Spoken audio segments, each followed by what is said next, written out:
Olá, tudo bem?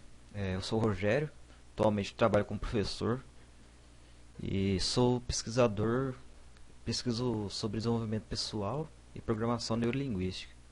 Nesse vídeo eu quero falar sobre o que é a resiliência. Tá? Resiliência nada mais é que nossa capacidade de aprender a lidar com nossas emoções, né?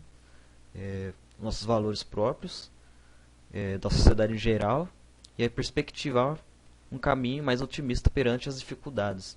Você já se perguntou se você tem essa capacidade? Né? Se você consegue lidar com as dificuldades de maneira mais otimista? Se você vê outras alternativas para lidar com situações cheias de dificuldades? Tá? Aí então, aí então você vai saber como que você está sendo resiliente. Uma coisa que atrapalha a resiliência é o diálogo destrutivo, né? Quando você fracassa em alguma coisa, alguma atividade, você pensa, você acaba tendo uma crença negativa, né? Você pensa consigo próprio que é incapaz de fazer, né, essa atividade que você fracassou, tá? Que nem sempre é verdade. Na verdade, nós fracassamos em alguma atividade porque por causa de algum obstáculo, de algum fator externo, uma coisa na circunstância, né? Uma coisa que interferiu nesse processo, no processo de quando você estava fazendo essa atividade, tá? Bom, diz que é importante os educadores, né, os pais também, a, a ensinar os seus filhos a serem resilientes, tá? A aumentar a sua capacidade de lidar com suas emoções quando elas, por exemplo, não conseguem aprender a fazer uma atividade sobre contabilidade, ou então fazer uma pesquisa sobre a independência no Brasil, tá? Quando, por exemplo, a criança não consegue fazer uma prova, vai mal, ela pode adotar a seguinte crença negativa, né? Por exemplo, numa prova de história. Ah, eu sou ruim em história, não consigo aprender história. Essa é uma crença negativa. O que é o certo fazer perante essa situação? O certo é analisar porque ela foi ruim nessa prova, incentivar ela, estimular ela, analisar porque ela foi ruim nessa prova e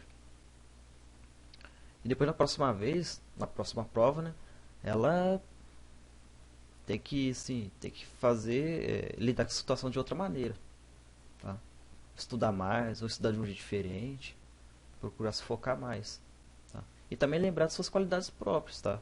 Se ela consegue ler bem, ou então se ela aprende as coisas de uma maneira mais lógica, né?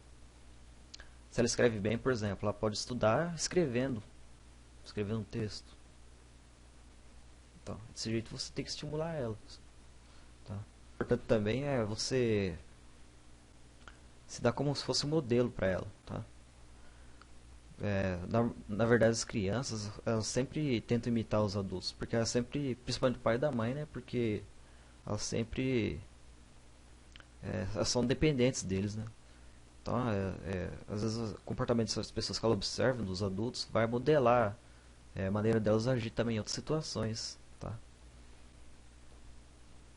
Então, o importante é isso, você estimular, você que é pai, né? O professor, educador, o importante é você estimular ela a ver outras alternativas, né? De como enfrentar essa emoção que ela sentiu quando fracassou na atividade e estimular ela a lidar com essa emoção e reconhecer seus valores próprios também, tá? Para ela não ficar assim com aquele pensamento negativo em relação àquela situação. Da próxima vez que a situação se repetir. Isso também serve para os adultos, porque quando a gente está passando por uma situação muito ruim, né, a gente estabelece uma crença de que é uma crença negativa em relação a essa situação, tá?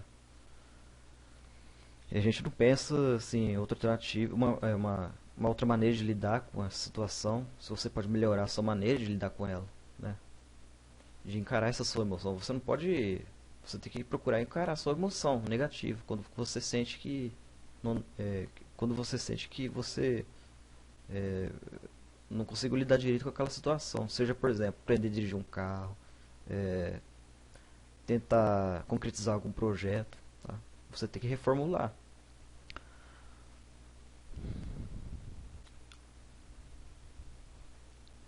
Beleza? Então é isso. Vou ficando por aqui. E espero que você tenha gostado desse vídeo. E até mais. Um abração.